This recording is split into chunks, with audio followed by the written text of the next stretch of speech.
विद्युषावहै। ओम शांति शांति शांति। ओम शांति शांति शांति।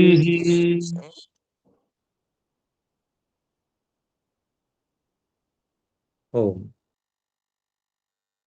योग दर्शन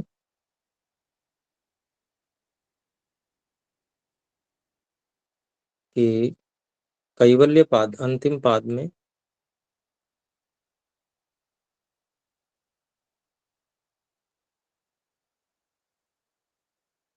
11वां सूत्र है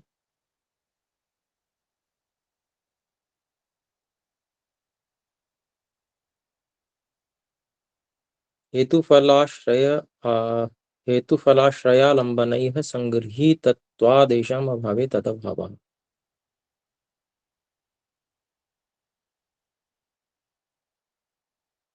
इसमें बताया गया है, महर्षि पतंजलि बताते हैं कि हेतु, फल, आश्रय और आलंबन, ये 4 चीजें हैं। इनके द्वारा संग्रहित होने के कारण से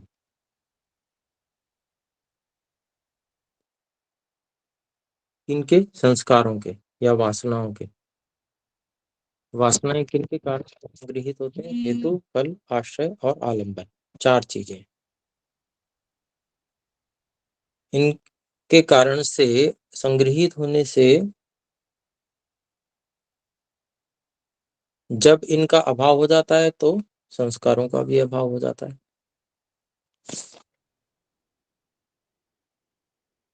तो सबसे पहला हमने देख लिया था पिछली कक्षा में, हेतु अविद्या है, तस्य हेतु अविद्या।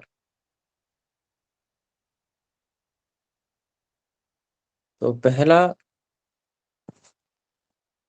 हेतु अर्थात अविद्या के कारण से इनका संस्कारों का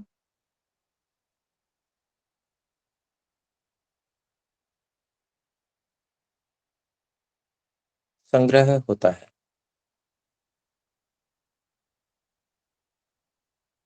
और इस विषय में हमने षड्र चक्र के विषय में भी जाना था। षड्र चक्र 6 अरों वाला चक्र है।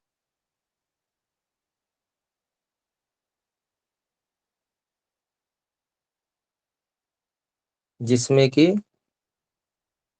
जब हम जो भी कर्म करते हैं उसका जो फल मिलता है, कर्म होते हैं धर्म और अधर्म, अर्थात पुण्य और पाप, ये कर्म होते हैं।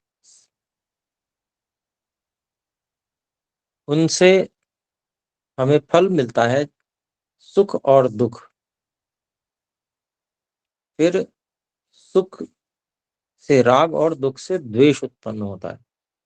फिर राग और द्वेष से युक्त होकर हम फिर से कर्म करते हैं, धर्म और अधर्म, पाप और पुण्य। तो ये इस तरह से चक्र चलता रहता है। इसको सामान्य व्यक्ति तोड़ नहीं पाता, इस चक्र को।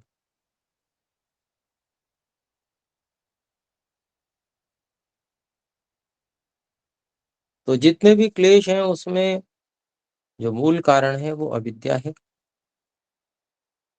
वही इनका कारण है। और ये जो सबसे मूलभूत है वो यही है, क्लेश और ये अविद्या। ये जब तक मूल में रहते हैं तब तक जन्म होता है, ये ना हो तो जन्म भी ना हो। तो क्लेशों को नष्ट कर देना, अविद्या को नष्ट करना, विनाश करना, ये बड़ा प्रमुख उद्देश्य है जीवन का।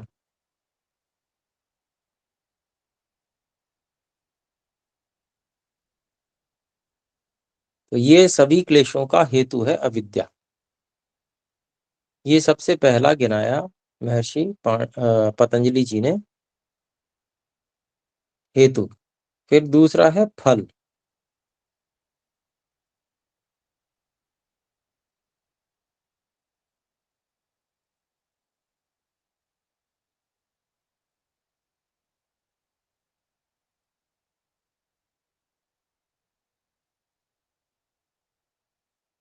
तो फल को यहाँ पर बताया जिसका आश्रय लेकर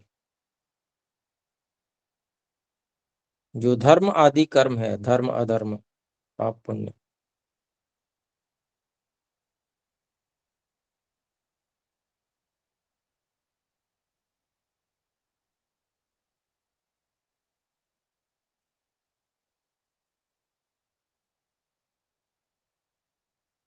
उनकी उत्पत्ति होती है।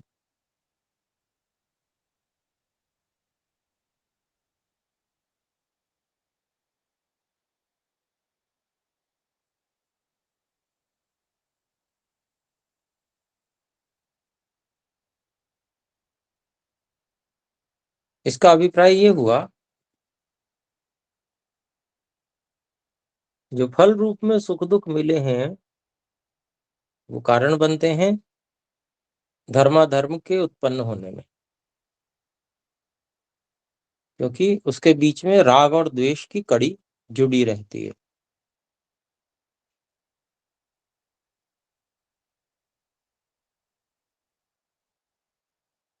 और फल मिलना भी आवश्यक है। फल क्या है? जाति आयु और भोग साधन है उसके सुख दुख के। तो अगर फल ना मिले,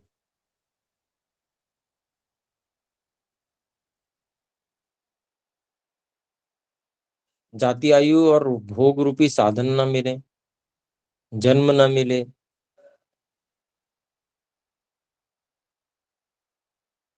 तो कर्म करने का अवसर ही नहीं रहता, आगे राग द्वेष होने का अवसर ही नहीं रहता। ये भी बहुत बड़ा उपाय है।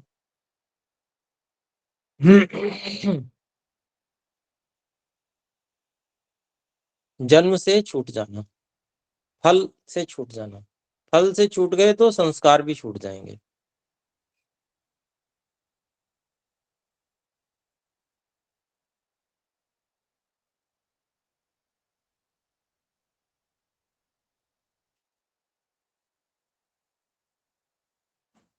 तो इसलिए यदि हम ये प्रयास करते हैं कि हम को अगला जन्म ना मिले, वो प्रयास कैसे हो सकता है? वही अविद्या को हटाकर ही हो सकता है, अर्थात फल ना मिले। कर्म तो किए हैं पर फल ना मिले। ना मिलने का तो ऐसे अभिप्राय सर्वथा ना मिलना ये तो नहीं हो सकता है, लेकिन ये है कि बहुत लंबे साल तक, लंबे सालों तक यानी कि वर्षों तक, समय तक, बहुत लंबे समय तक, यानी कि 36,000 बार ये सृष्टि हो, 36,000 बार प्रलय हो, इतने समय तक फल ना मिले तो वासनाएं भी नहीं होंगी, संस्कार भी नहीं होंगे। तो ये भी फल जो है उसको भी संस्कारों के होने में कारण बताया गया, हेतु फल। फिर तीसरा है आश्रय। महर्षि व्यास जी के अनुसार ही चल रहे हैं हम, जो व्यास भाष्य देख रहे थे। तो आश्रय जो है वह मन है। कौन सा मन? जो जिस पर संसार, प्रकृति, व्युत्थान अवस्था, सांसारिकता का अधिकार है, साधिकार मन कहते हैं उसे, वो आश्रय है इन वासनाओं का। हेतु फल आश्रय, अधिकार सहित जो मन है वही आश्रय है। और जिस मन का अधिकार, मन पर से, जिस मन पर से संसार का अधिकार समाप्त हो गया,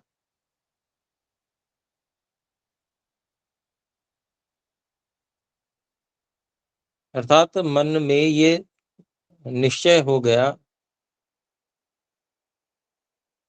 स्थिर हो गया कि संसार की आवश्यकता नहीं है, संसार महत्वपूर्ण नहीं है।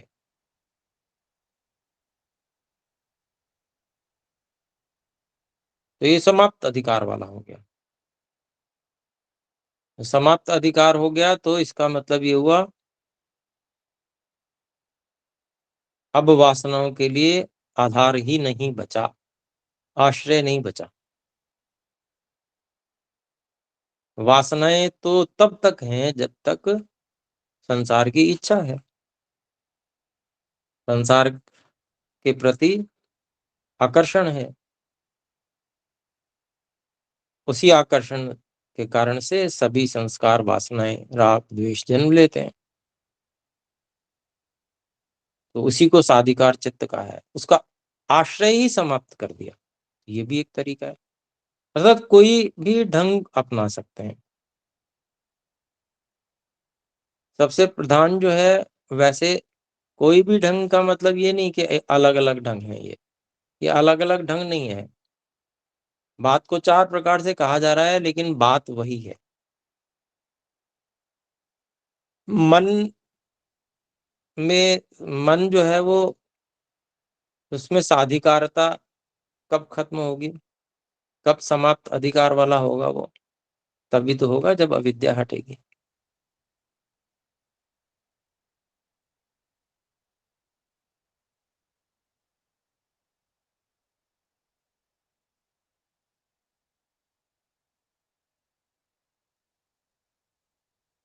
फिर चौथी चीज बताते हैं, आलंबन। हेतु, फल, आश्रय, आलंबन। तो आलंबन क्या है? कोई जो पदार्थ है वो जब सामने आता है तो उससे कुछ ना कुछ संस्कार मन में अभिव्यक्त होते हैं। वो जो संस्कार अभिव्यक्त हो रहे हैं, उनका सहारा कौन है? सामने आया हुआ पदार्थ, आलंबन।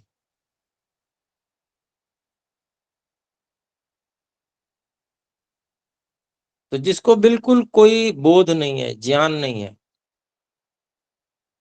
उसको यदि हमें क्लेशों से दूर रखना है, उसके संस्कारों को उत्पन्न नहीं होने देना है, आकर्षणों को उत्पन्न नहीं होने देना है, तो उसके सामने से आलंबन हटाने पड़ेंगे। ये सबसे कठिन कार्य है।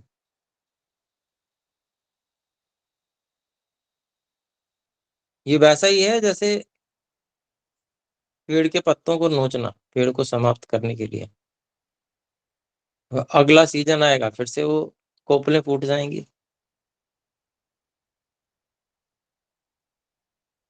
हेतु, अविद्या को समाप्त करना ऐसा ही है जैसे जड़ काट देना। जड़ काट देंगे तो ना तो फल होगा, यानी कि जन्म, यानी कि सुख दुख, जाति, आयु और और भोग, ये भी नहीं होंगे। ना ही मन होगा, आश्रय भी नहीं बचेगा, अविद्या नहीं होगी तो। और अविद्या नहीं होगी तो आलंबनों का भी कोई प्रभाव होगा नहीं, क्योंकि उसके प्रति आकर्षण ही नहीं है। संस्कार तो जोर तब मार रहे हैं ना जब आकर्षण है। संस्कारों का आलंबन, वो आलंबन इस तभी तक है जब तक रुचि है। और जब रुचि ही समाप्त हो गई तो वो आलंबन ही क्या रहा? वो आलंबन ही नहीं है उसके लिए।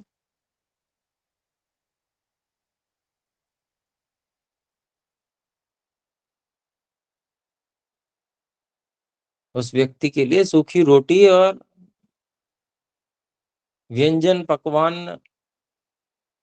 सब एक जैसे ही हैं,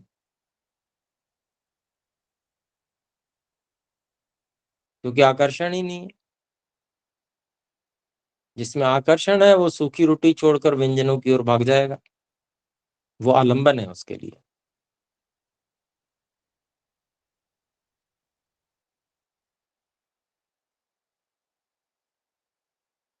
तो ये चार चीजें बताई, ये वासनाएं, इन चार से संग्रहित होती हैं। और देखिए ऋषियों ने जो बात बिल्कुल तह तक, अंदर की तह तक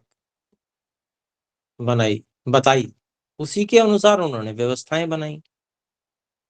उनको ऋषियों को ये पता है कि जन्म से जो बच्चा होता है, वो अबोध होता है। उसको अविद्या नहीं समझ में आएगी कि अविद्या क्या होती है और विद्या क्या होती है। एकदम से नहीं आएगी, समझाते-समझाते आ जाएगी, लेकिन उसमें समय लगेगा। समय है नहीं। क्यों नहीं है? क्योंकि आलंबन जो है, वो संस्कारों को तुरंत उद्बुद्ध करते हैं। तो उन्होंने क्या व्यवस्था बनाई? उन्होंने व्यवस्था बनाई कि 5 वर्ष माता के पास, 5 वर्ष माता के पास, तो वहाँ तो बच्चा बहुत मूलभूत चीज़ें सीख रहा होता है। 3 वर्ष पिता के पास, तो वहाँ पर वो वहाँ भी लगभग मूलभूत बातें ही सीख रहा होता है। और फिर उसके बाद में लगभग 16 वर्ष, कम से कम 16 वर्ष आचार्य के पास में। वहाँ सारे जो आलंबन है, उनका अभाव कर दिया जाता है, गुरुकुल के अंदर।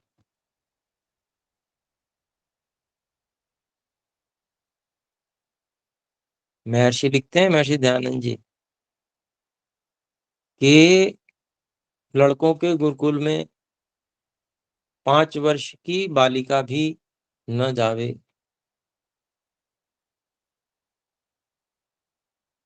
और बालिकाओं के गुरुकुल में 5 वर्ष का बालक भी न जावे।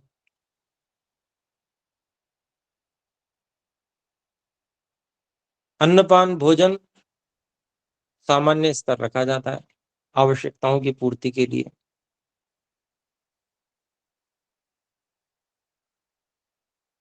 जिससे शरीर को भोजन आदि और शक्ति मिलती रहे, बस। तो ये अन्नपान ऐश्वर्य, स्त्री अन्नपान ऐश्वर्य इत्यादि, ये सब ही विषय हैं, आलंबन है, जिनके प्रति व्यक्ति मोहित होता है, क्लेशों से युक्त होकर, और कुसंस्कारों को उठाता है। यही विषय हैं। तो ऋषियों ने गुरुकुलों में उनका एक तरह से अभाव जैसा कर दिया, या न्यूनतम कर दिया उनको। तो उसके कारण से विद्या की वृद्धि में आसानी हो गई। और जब विद्या की वृद्धि होगी और अविद्या को व्यक्ति समझेगा कि ये अविद्या है, विपरीत ज्ञान है, तो फिर आगे भविष्य में उसके पास में बहुत अधिक अवसर रहेगा कि अन्य जो कारण हैं, उन पर वो विजय प्राप्त कर सके। आलंबन तो बिखरे हैं सारे समाज में, अवसर के रूप में बहुत से उपस्थित होते हैं।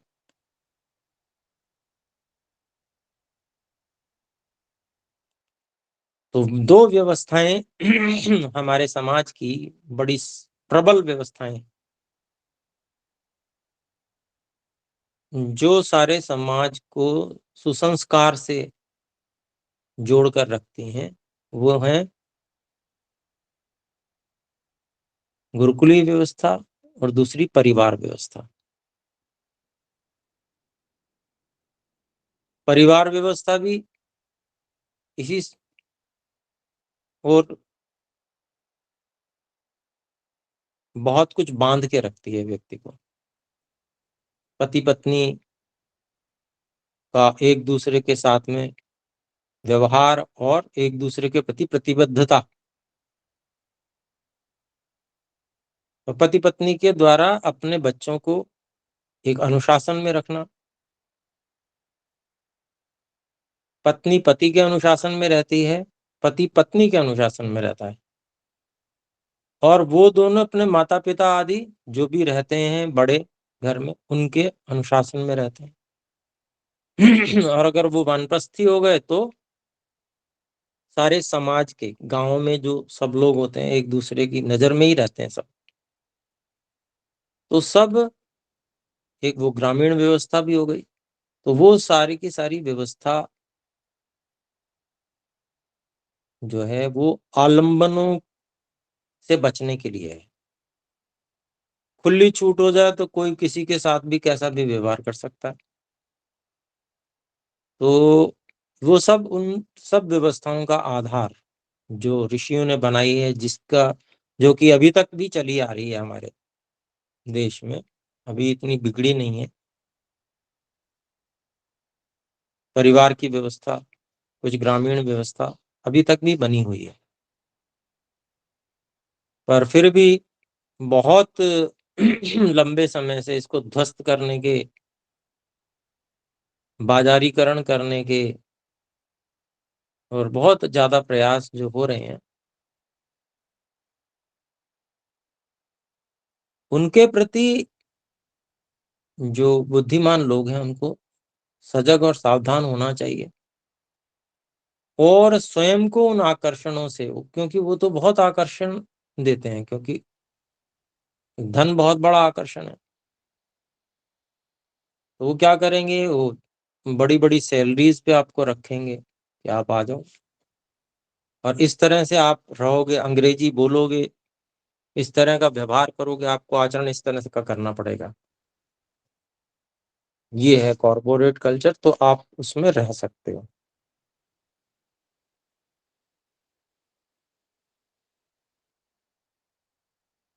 और अगर आप ऐसा व्यवहार नहीं करते हो तो फिर भैया जाओ।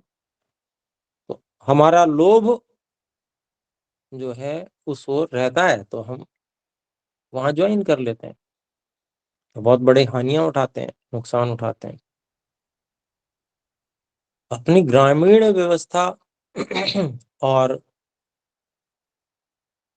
वो सुसंस्कार से युक्त रहते हुए संतुष्ट रहने की व्यवस्था है। व्यक्ति बलिष्ठ है शरीर से, दूध, घी, अन्न की कोई कमी नहीं है। मेहनत कर रहा है, शरीर से भी कर रहा है, बुद्धि से भी, ध्यान आदि कर रहा है, दोनों समय यज्ञ कर रहा है।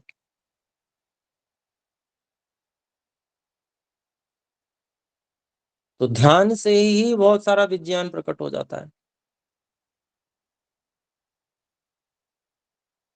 अत्यंत सूक्ष्म विज्ञान भी प्रकट हो जाता है। तो वो जो शैली है जीवन की, वो जीवन को अंतिम लक्ष्य तक पहुंचाने वाली और मुक्त करने वाली शैली जीवन की है। वो भारतीय शैली, और वो इन्हीं ऋषियों के द्वारा बनाई गई है। और जो ईश्वर ने जो ज्ञान दिया वेद का, उसी के अनुसार ये सारा ज्ञान है। तो अपने लोगों को वही व्यवस्था बनाने और उसी में स्वयं को रखने के लिए प्रयासशील होना चाहिए। वो व्यवस्था रक्षा करने वाली है, कुसंस्कारों से रक्षा करने वाली है, आलंबनों से रक्षा करने वाली है, अपनी, अपने परिवार की, सभी लोगों की, शरीर की रक्षा करने वाली है, मन बुद्धि की रक्षा करने वाली है ये व्यवस्था। तो उस व्यवस्था के अंतर्गत और रहना, उसको सुदृढ़ बनाने का और सुचारू बनाने का, उसके जितने अंग हैं, उन अंगों को फिर से पुनर्जीवित करने का। जैसे कि पारिवारिक व्यवस्था है, पर वो केवल गृहस्थ तक सीमित रह गई है। वहां से वानप्रस्थ व्यवस्था समाप्त हो चुकी है। कोई वानप्रस्थ जैसा कुछ है ही नहीं, कोई व्यवस्था ही नहीं है वानप्रस्थ की। गुरुकुलीय व्यवस्था ध्वस्त हो चुकी है। ये दोनों व्यवस्थाएं ध्वस्त होने के कारण से सन्यास की तो कल्पना ही की नहीं जा सकती। गिने चुने, उंगलियों पे गिन सकने योग्य सन्यासी होंगे जिनको वास्तव में सन्यासी कहा जा सकता है। तो सारी व्यवस्थाएं ध्वस्त हैं। इन सबको बनाने के लिए, अपनी और सबकी उन्नति करने के लिए ये बहुत आवश्यक है। तो यहाँ पर ये कुछ आलंबन की चर्चा आई तो इस पे ऐसा लगा मुझे कि इसकी भी आवश्यक चर्चा कर ली जाए। तो यहाँ पर ये सूत्र हमारा पूरा हुआ। हेतु फलाश्रय आलंबनैः संगृहीतत्वा तेषाम अभावे तदभावः। तो इन चार पर हमने कंट्रोल कर लिया, नियंत्रण कर लिया,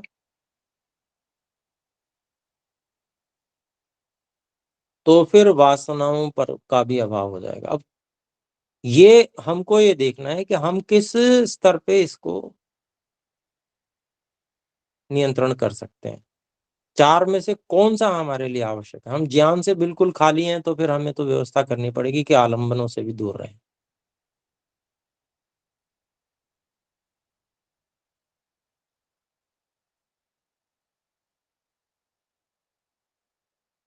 लेकिन अगर हमने अभ्यास किया है तो चलो इतना आलंबनों की कोई बात नहीं है, मन पर अधिकार करना है,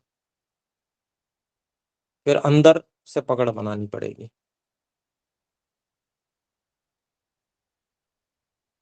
मन को इतना शक्तिशाली बनाना है कि हम आकर्षणों की ओर आकर्षित न होकर अपने कार्य में लगे रहें।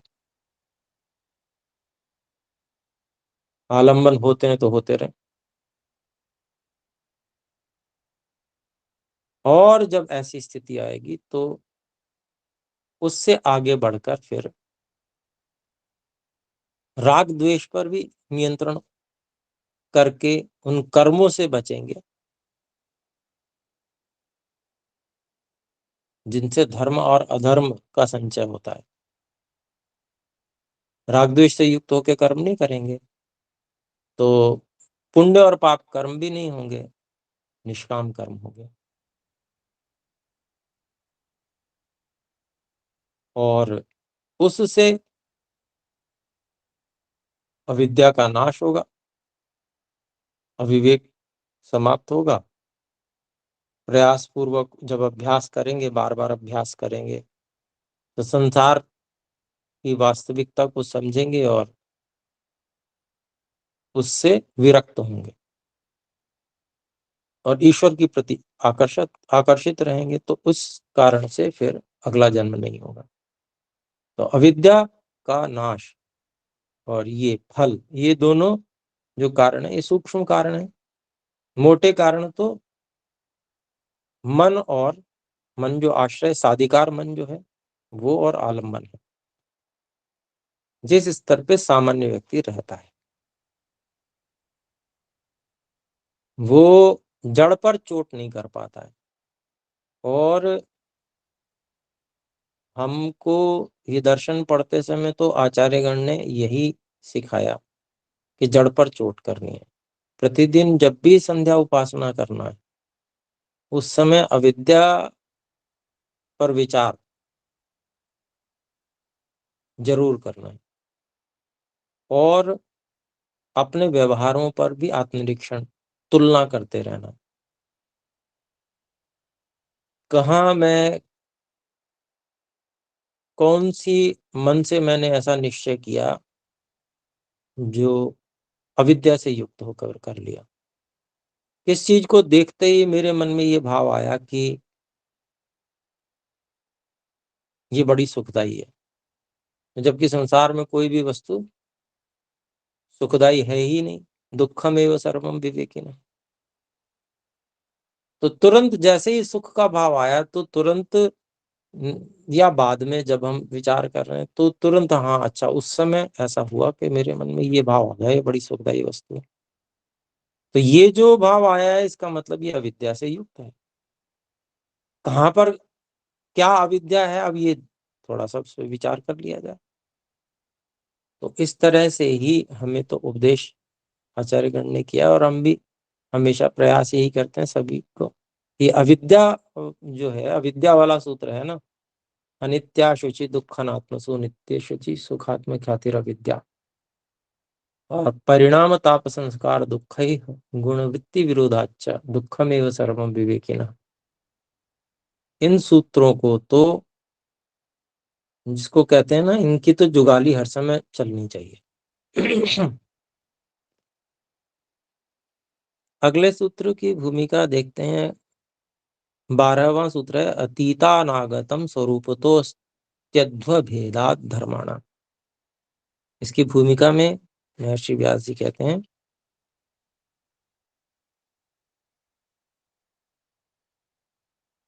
जो है नहीं, अच्छा जिसकी सत्ता नहीं है, उसकी कोई उत्पत्ति नहीं हो सकती। और जो सत्तात्मक पदार्थ है, जिसकी सत्ता है जिस पदार्थ की, उसका कभी विनाश नहीं हो सकता।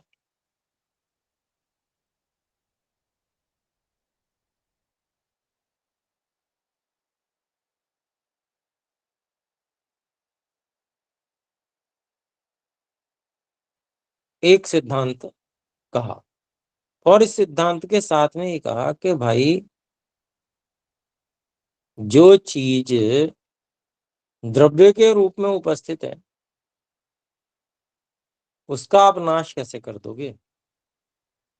अर्थात जो वासनाएं हैं, अगर वो उनकी सत्ता है, तो वो हट कैसे जाएंगी, विनाश कैसे हो जाएगा। बड़ा जबरदस्त प्रश्न है।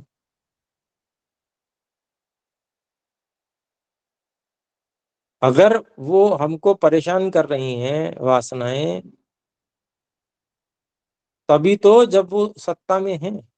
उनकी सत्ता ही नहीं हो तो वो परेशान कैसे कर लेंगे। और जिस चीज की सत्ता होती है, जो सत्तात्मक पदार्थ होता है, उसका विनाश कभी नहीं हो सकता, अभाव कभी भी नहीं हो सकता।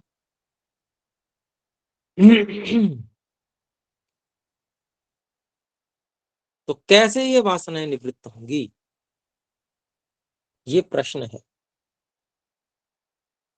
तो इस प्रश्न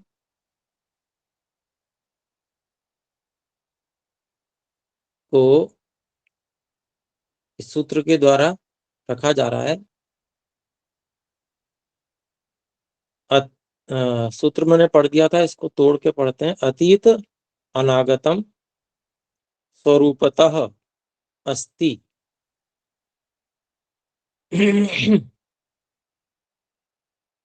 अध्वभेदात् धर्माणाम्। अतीत हम समझते हैं ये भूतकाल, और अनागत भविष्यत काल।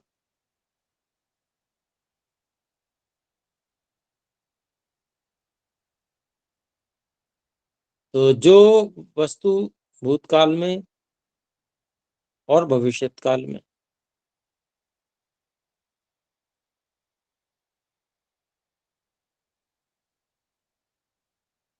स्वरूप से विद्यमान रहती है, स्वरूप तो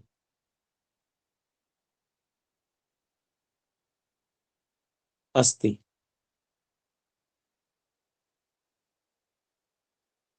अद्वभेदात् धर्माणाम्।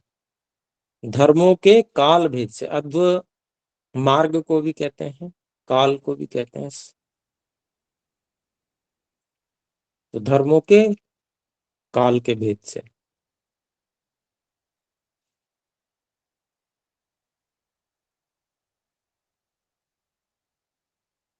तो यहाँ पर अभिप्राय इसका ये रहा कि जो वस्तु वर्तमान है, इस समय अनुभव हो रही है,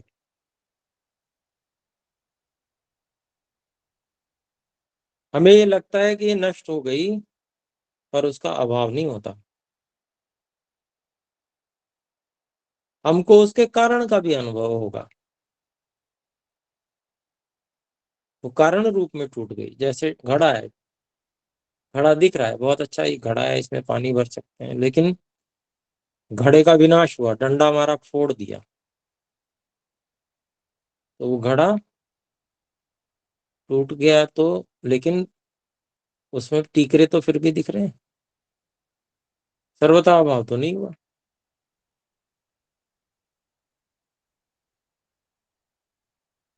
ऐसे ही कोई ऐसी भी वस्तु है जो अभी उत्पन्न नहीं हुई है, मान लीजिए घड़ा अभी बना नहीं है,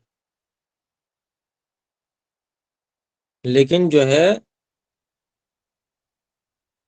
कुम्हार को हमने घड़ा बनाते देखा है, और सारी तैयारी उसने कर रखी है। चाक भी है, मिट्टी भी लौंदा बना कर उसने चाक पे लगा दिया है, डंडा लेके वो चाक को घुमा रहा है। तो अभी उत्पन्न तो नहीं हुआ घड़ा, लेकिन फिर भी वह घड़ा घड़े के रूप में भले ही ना हो, लेकिन मिट्टी के रूप में तो है ही। अभी घड़े का जो स्वरूप है वो मिट्टी में ही विद्यमान है। बस कुम्हार हाथ लगाएगा चाक घूमते हुए चाक पे और घड़ा बन जाएगा।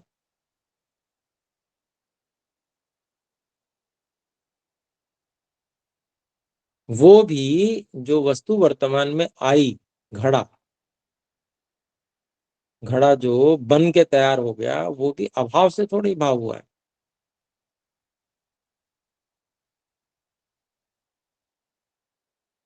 क्योंकि पहले तो वो मिट्टी थी, मिट्टी का लौंदा था, गुथी हुई मिट्टी, और उसी का घड़ा बना दिया। तो ये जो है काल का भेद है। वस्तु के वस्तु की जो विशेषताएं हैं उनकी अभिव्यक्ति है। वही मिट्टी घड़े के रूप में बन सकती है, ये उसकी विशेषता है।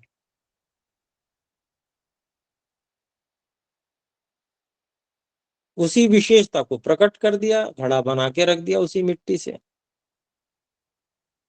तो वो घड़ा वर्तमान अवस्था में आ गया। और घड़े में टूट जाने का गुण भी है, बिखर जाने का गुण भी है। तो वही घड़ा डंडा मारा तो फोड़ भी दिया। अब घड़ा नहीं रहा। घड़ा नहीं रहा तो क्या, टीकरे तो हैं, मिट्टी के कण तो हैं टूटे हुए के। तो ये बात यहाँ पर अध्वभेदात धर्माणाम, जो विशेषताएं हैं किसी वस्तु की, उन विशेषताओं का काल भेद से प्रकट होना, इसी को यहाँ पर अद्वभेदात धर्माणाम से हेतु के रूप में कहा गया। अतीत और अनागत स्वरूप भी वास्तव में है किसी भी वस्तु का, वर्तमान तो है ही, लेकिन अतीत और अनागत स्वरूप वो भी रहता है, क्योंकि वो भी एक विशेषता है। वर्तमान अवस्था भी एक विशेषता है, लेकिन अतीत अवस्था भी उसकी एक विशेषता है, और अनागत अवस्था भी उसकी एक विशेषता है। मिट्टी की ये विशेषता है कि वो घड़ा बन जाए, मिट्टी के लौंदे की ये विशेषता है। मिट्टी की विशेषता है कि वो लौंदा बन जाए, फिर लौंदे से फिर वो घड़ा बन जाए, फिर घड़े से वो टीकरों में टूट जाए। ये सब मिट्टी की विशेषता है। तो इसके भाष्य को हम समझेंगे अगली बार। अभी हमारा समय हो चुका है। ये जो बहुत सूक्ष्म बातें होती हैं, ये ऋषि लोग समझाने का प्रयास इसीलिए करते हैं क्योंकि इसी में से बुद्धि का विकास होता है।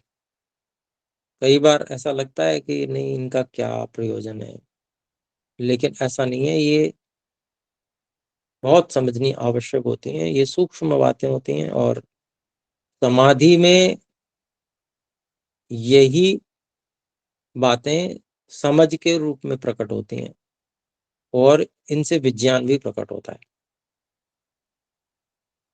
तो ये 12वां सूत्र हम अगली कक्षा में देखेंगे। आइए एक बार ओम की ध्वनि करें। ओ